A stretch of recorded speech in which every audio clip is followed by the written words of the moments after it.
आज जिन शख्सियत से मैं आपको इंट्रोड्यूस करा रहा हूँ, आप स्वच्छ भारत मिशन की ब्रांड एम्बेसडर हैं नंदिता पाठक जी।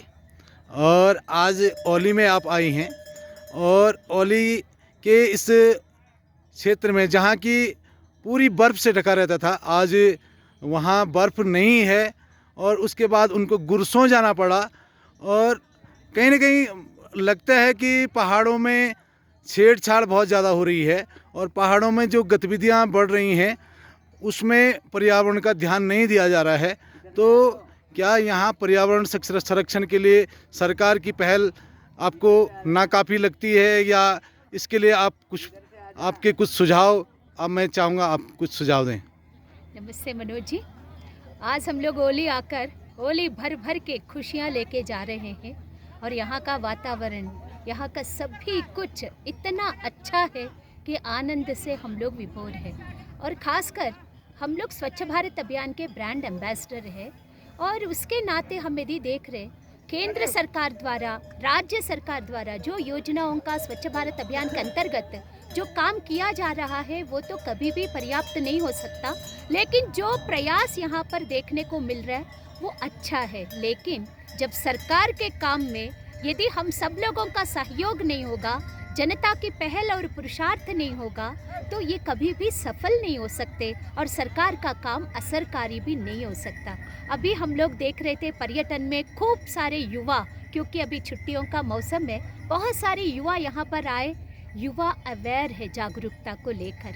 अभी वहाँ पे मैगी बन रहा था, लोग चाय पी रहे थे, तुरंत वो लोग पूछ रहे थे चाय बनाने वाले लोगों से, भैया आपने डस्टबिन रखा है कि नहीं रखा। और कागज के ग्लासेस थे तो वहाँ के चाय बनाने वाले भी कहते इसको तो आप आग में डाल दीजिएगा। कभी कभी भूलवश आग में प्लास्टिक के बॉटल्स भी वो लोग डाल रहे थे, उनको लग रहा था कि प्लास्टिक गल जाएगा। एक तरह से उन्होंने सोचा हम स्वच्छ भारत अभियान के सहयोगी बन रहे, लेकिन उनको दूसरी तरीके से ये बताना आवश्यक है कि प्लास्टिक जब जलता भी है उसके जो फ्यूम्स निकलते हैं वो भी अपनी ओजोन लेयर को ख़राब करता है। लेकिन एक खुशी की बात है, यहाँ पे इतने सारे पेड़ हैं ना, तो इसीलिए कोई इतना दुख नहीं। लेकिन स्वच्छता के प्रति माननीय मोदी जी ने जो एक लोगों के अंदर जागरूकता लाई, वो पूरे देश में जहाँ जाते हैं वहाँ जागरूकता देखने को मिलता है। और मनोज जी जैसे लोग यदि हो 2.5 घंटे से यहाँ पर सभी लोगों से बातचीत कर रहे, स्वच्छता के लिए जागरूकता कर रहे, लोगों को कह रहे हैं कि प्लास्टिक की पन्नियाँ ऊपर लेके मत जाओ। और मनोज जी का नाम मन की बात में माननीय मोदी जी ने भी लिया, तो उस शख्सियत से भी मिलकर मैं बहुत खुश हूँ। और केदारनाथ जी हो, बद्रीनाथ जी हो, या भविष्य बद्रीनाथ जी हो, या आदि बद्रीनाथ जी हो, या अपने दक्षिण के जो भी मंदिर है, अपने जो श्रद्धा का केंद्र है, उन सबको साफ, स्वच्छ, सुंदर और पर्यावरण की दृष्टि से भी अच्छे रखने के लिए युवाओं की भूमिका बहुत है। मैं सभी युवाओं को निमंत्रित और आह्वान करती हूँ कि हम लोग पन्नियों को ज़्यादा ना फैलाएं। कल हम लोग सेवा इंटरनेशनल में एक स्लोगन बच्चों ने कर रहे थे, एक दो पन्नी को छोड़ दो। तो बहुत आपको बहुत लगता है कि स्थानीय समुदाय को इसमें महत्वपूर्ण भूमिका निभानी चाहिए, स्थानीय समुदाय के सहयोगी से स्वच्छ भारत अभियान सफल हो पाएगा, तो आपका क्या सुझाव है स्थानीय समुदाय के देखिए, लिए? आपको पता है हम सब लोग प्रभु राम के भक्त हैं। और प्रभु राम जी हो या अपने बद्री विशाल जी हो, बद्री नारायण जी हो, या तिरुपति बालाजी जी हो, सब लोग यही कहते कर्म करो, हम आपके साथ हैं। और प्रभु श्री राम जी भी चाहते तो अकेले पूरे इसमें वो खुशहाली ला सकते थे, रावण का संहार कर सकते थे, लेकिन उन्होंने वानर सेना को बनाकर पूरा एक युद्ध का रूप लेते हुए रावण का संहार किया। ये भी ऐसा ही है। तो इसमें जनता की और लोकल लोगों की सबसे ज़्यादा भागीदारी होनी चाहिए और उनको डांटना भी चाहिए। यदि हमारी जैसे सैलानी आकर यहाँ पे गंदगी फैला रहे हैं, यहाँ पर रहने वाले भैया लोग हैं, या कच्चर चलाने वाले भैया, या छोटे छोटे रोजगार चलाने वाले लोग हैं, हम लोग को कहना चाहिए कृपया आप लोग यहाँ पर गंदगी ना फैलाइए। तो अपने आप हम लोग डरेंगे।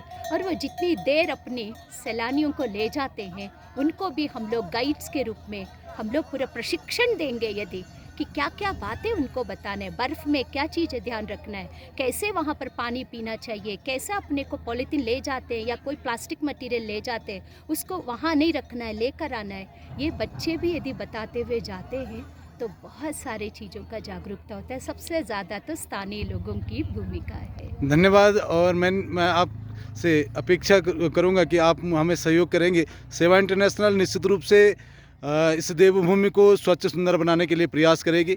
हम अभी प्रवाह कार्यक्रम के तहत केदार घाटी को में काम कर रहे हैं, लोगों को जागरूक करके कूड़ा प्रबंधन पे काम कर रहे हैं और निश्चित रूप से आपके सहयोग से ये सफल होगा। ऐसा मेरा भगवान केदारनाथ और बद्रीनाथ जी से प्रार्थना है कि ये कार्यक्रम माननीय सफल हो। मोदी जी की कल्पना है, वो ज़रूर अपने को भगवान जी ने ही उनको भेजा है और भारत देश में हर प्रकार की स्वच्छता होगी। मन की स्वच्छता, तन की स्वच्छता और वातावरण की भी स्वच्छता, सब कुछ होने वाला है। हम सब लोग मिलकर करेंगे। धन्यवाद, बहुत बहुत धन्यवाद।